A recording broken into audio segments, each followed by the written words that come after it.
how's it going? We got an episode on pain today, so let's get started. Hope you're having a good Friday, by the way. It is the afternoon. Now, pain, probably you've all felt it at some point, all right? It's all interfered with your training, or it's all interfered with your moods.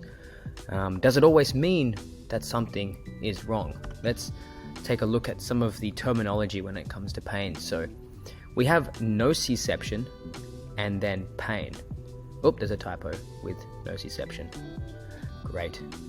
Anyway, nociception refers to the actual, not the sense, but the nerve signal, the signal of tissue damage or potential tissue damage that travels up to the brain.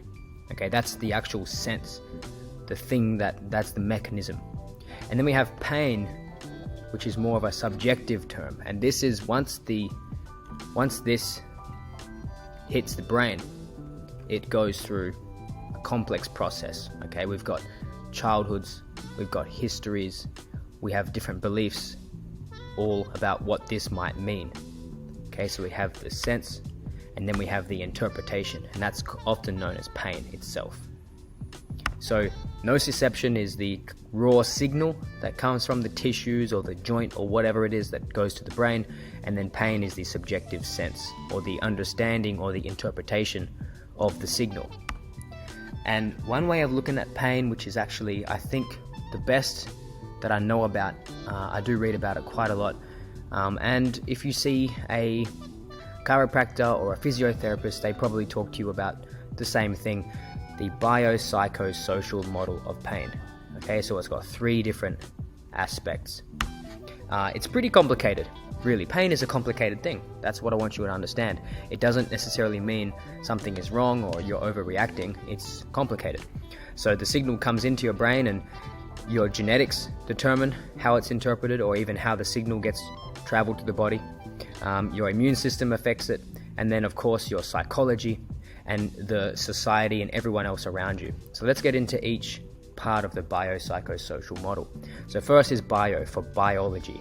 Okay, so first, there can actually be tissue damage. Okay, this can be a real thing. Okay, you might have sore muscles, or you may have inflammation in a joint. There may be some torn ligaments or something. So the message coming from that, that's part of the biology part. Sickness influences the pain. So if you're sick or inflamed or stressed out, right, you will sense pain to be worse. Okay, inflammation increases pain sensitivity, so does sickness. Kind of the same thing, these two. And of course your genetics as well. Some people develop neurological problems, or they have them when they're born, where everything hurts a lot, or they feel no pain at all. So there's a whole biological aspect to pain. Then we get on to psycho, for psychological. So some people are more neurotic than others. They're more anxious, they overthink, and that can generally make pain worse as well. They can overthink the pain. That's one aspect, the psychology, the neuroticism around what the pain is. Also, if you have trauma or anxiety or depression, you will sense pain worse. Okay, trauma keeps the body in fight or flight, the body stressed, the body inflamed. Same thing with anxiety, depression, many other types of mental disorders. You will be more sensitive to pain and more reactive. Stress will make you more reactive. Okay, lack of sleep, you will be more reactive to pain. You will sense things worse. And then beliefs, of course. Well, this is actually, I think beliefs belongs more over here in the social aspect. So society and the culture around you instills the beliefs that you have. So some people I've worked with in the gym, they talk about, aren't deadlifts bad for your back? Don't they create back pain?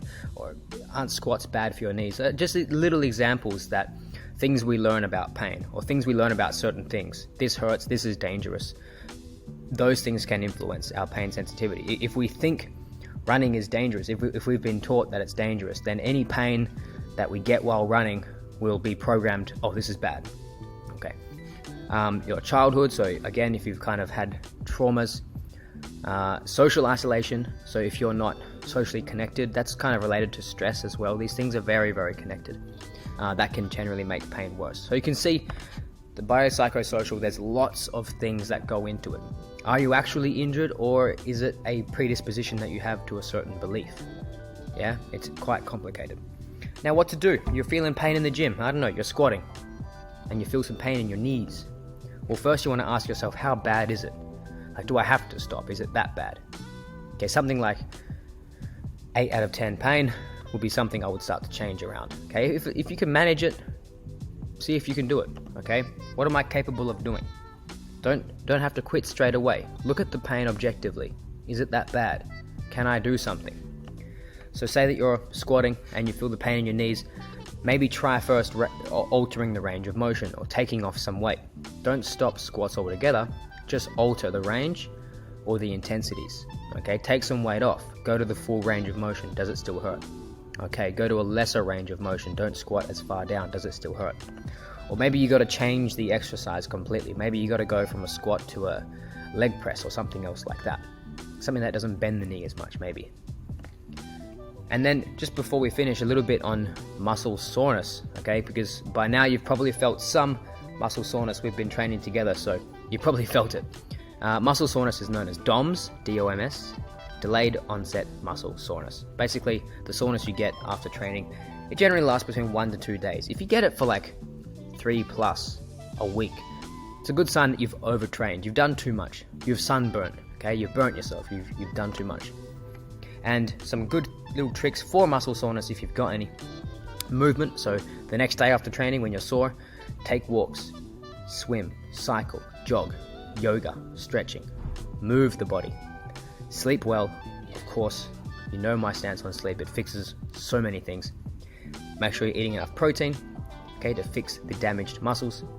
And magnesium and other anti-inflammatory foods are also pretty good to take. It's Friday. What are you doing? You're having a beer. You're kicking it back at home alone. Spending some time with the kids. Whatever it is, enjoy it, everyone. I'll see you all again next Friday. Bye-bye.